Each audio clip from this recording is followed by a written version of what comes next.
Greetings, my scattered sisters and brothers in the Lord. Trust you know the Lord is with you wherever you find yourself scattered today, and that you know that His presence with you is more than enough for whatever you might face today. Well, Jesus has just healed Peter's mother-in-law, and she got up and started waiting upon them, and all kinds of people in the town heard about it and brought people to Jesus to heal them. And so we pick it up, Mark chapter 1, and beginning at verse 29. No, I take that back. We're going to start at verse 32. That evening after sunset, the people brought to Jesus all the sick and demon-possessed. The whole town gathered at the door, and Jesus healed many with various diseases. He also drove out many demons, but he would not let the demons speak because they knew who he was. Very early in the morning, while it was still dark, Jesus got up, left the house, and went off to a solitary place where he prayed. Simon and his companions went to look for him, and when they found him, they exclaimed, "Everyone is looking for you." Jesus replied, "Let us go somewhere else to the nearby villages, so I can preach there also. That is why I have come out." So he traveled throughout Galilee, preaching in their synagogues and driving out demons. So there's a few things here I want us to think about. So first of all, everybody heard about what Jesus had done, and they're bringing, all of their ill, all of their demon-possessed to Jesus, and he's healing many of them. And then the next morning, he gets up super early before anybody else is up. He goes out into a wilderness place, and there he's praying.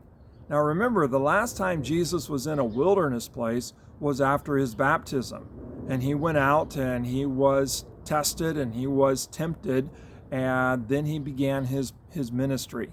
And at his baptism, that's where it was confirmed to him that he was the Son who is going to be the suffering servant. And so kind of wilderness, temptation, probably the temptation, especially as we look at it in Matthew and Luke, the temptation was to be the king without going to the cross. But Jesus overcame that temptation and would not give in, and he begins his ministry. And Jesus knows where his ministry is going to take him. And so here he is, becoming very popular, very successful. All kinds of people are being brought to Jesus, and Jesus goes out to a solitary place to pray. I can't help but wondering if he's out there praying to kind of keep his head on straight, that he doesn't get sidetracked, that he stays on mission, that he doesn't kind of settle in there and everybody's coming to him and he's becoming very popular, everybody's impressed with his authority, and it would be easy to kind of get sidetracked and to get off mission at that point. But he's out there and he prays, and Peter and the others come to him, "Hey, everybody's looking for you." And instead of going back to where everybody is looking for him, he goes on. And he says, "No, I've come to preach. I've come to cast out demons. I've come to go to village to village to village." And Jesus would not allow himself to become sidetracked, if you will, by the success he was having there at the home of Peter and his mother-in-law.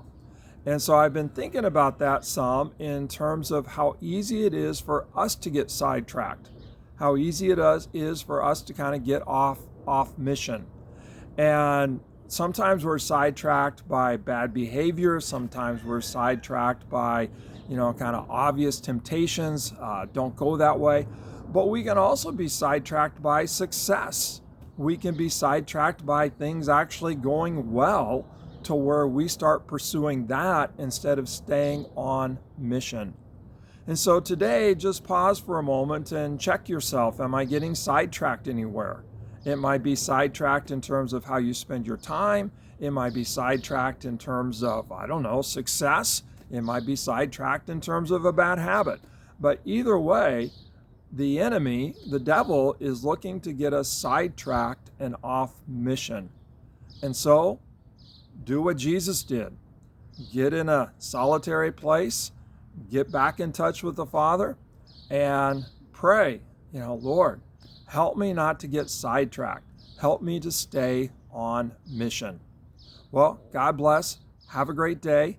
Stay on mission in following Jesus. Don't let anything sidetrack you. Blessings.